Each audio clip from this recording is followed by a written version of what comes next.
আসসালামু আলাইকুম। আশা করি আপনারা সকলে ভালো আছেন, সুস্থ আছেন। আজকে আমি এঁচোড় রান্না করব।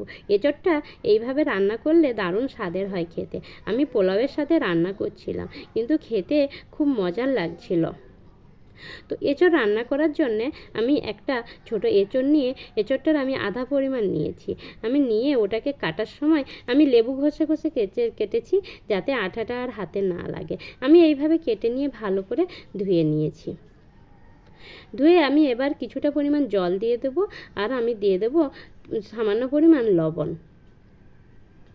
আর আমি হলুদ গুঁড়ো দেবো না সেদ্ধ করার সময়, কেন কি হলুদ গুঁড়ো দিলে একটু কালারটা একটু কালচে টাইপের হয়ে যায়। দিয়ে এবার আমি 5 মিনিট মতো ভালো করে আমি ফুটিয়ে নেব, ফুটিয়ে জল ঝরিয়ে নেব। আর নিয়ে নিলাম আমি দুটো মাঝারি সাইজের আলু, চৌকো করে কেটে নিয়েছি। গ্যাস জ্বালিয়ে ফ্রাই প্যান বসিয়ে তেল গরম হলে আমি আলু দিয়ে দেবো। আলুটা আমি মিডিয়াম ফ্লেমে ফ্রাই করব, কেন কি এঁচোড়টা তো সেদ্ধ হয়ে গেছে, আর এতেই এটাও সেদ্ধ হয়ে যাবে। এবার আমি পরিমাণ মতো লবণ আর হলুদ গুঁড়ো দিয়ে আলুটা আমি ভেজে নেব। আলুটা সেদ্ধ হয়ে এলে এবার আমি এঁচোড়টা দিয়ে দেবো। এঁচোড়টা দিয়ে নাড়তে থাকবো। এঁচোড়টাতে আপনারা চাইলে এখন ভাজার সময় কিছুটা পরিমাণ হলুদ গুঁড়ো দিয়ে দিতে পারেন। দিয়ে আমি ভালো করে নাড়তে থাকবো। প্রায় ভাজা ভাজা হয়ে এলে আমি একটা ডিম ফাটিয়ে দিয়ে দেবো। তো ডিমটা আপনারা আপনাদের এঁচোড়ের পরিমাণ যেমন তেমন ডিম দেবেন। তো আপনারা চাইলে ডিমটা অন্য একটা বাটিতে ফেটিয়ে নিয়ে তারপর দিয়ে তাড়াতাড়ি নেড়ে নিলে ভালো হয়। তো দিয়ে ভালো করে নেড়ে নেবে। ডিমটা দেওয়ার ফলে টেস্টটা কিন্তু দারুণ স্বাদের হয়।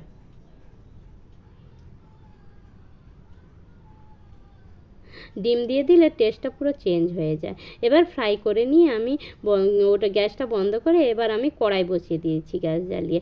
এবার আমি কিছুটা পরিমাণ তেল দিয়ে গরম মশলা ফোড়ন দিয়ে আমি দুটো পেঁয়াজ চৌকো চৌকো করে একটু বড় বড় করে কেটে নিয়েছি। পেঁয়াজটা দিয়ে আমি 2 মিনিট মতো ভালো করে নেড়ে চেড়ে নেব।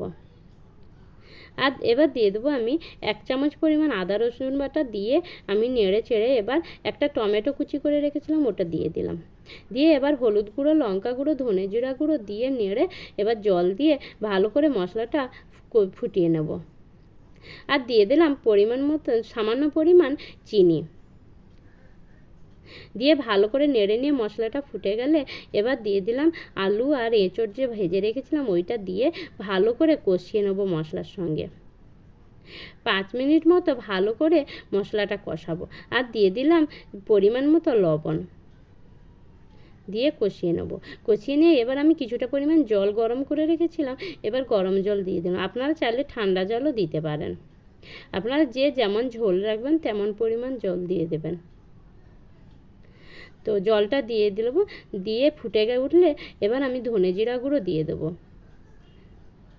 ধনে জিরা গুঁড়ো দিয়ে এবার ঢাকিয়ে আমি 10 মিনিট মতো রান্না করব মিডিয়াম ফ্লেমে। এমনিতেই এঁচোড়টা আর আলুটা তো সেদ্ধই হয়েছিল।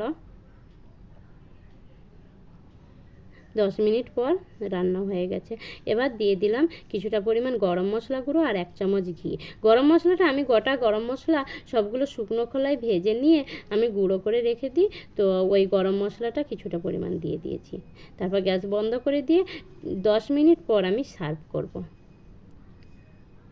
এইরকম বানালে কিন্তু খেতে দারুণ স্বাদের হয়। পোলাওয়ের সাথেও খুব ভালো লাগে খেতে। আপনারা একবার অবশ্যই ট্রাই করুন। আপনারা ভালো থাকুন, সুস্থ থাকুন। দেখা হবে আবার পরের ভিডিওতে।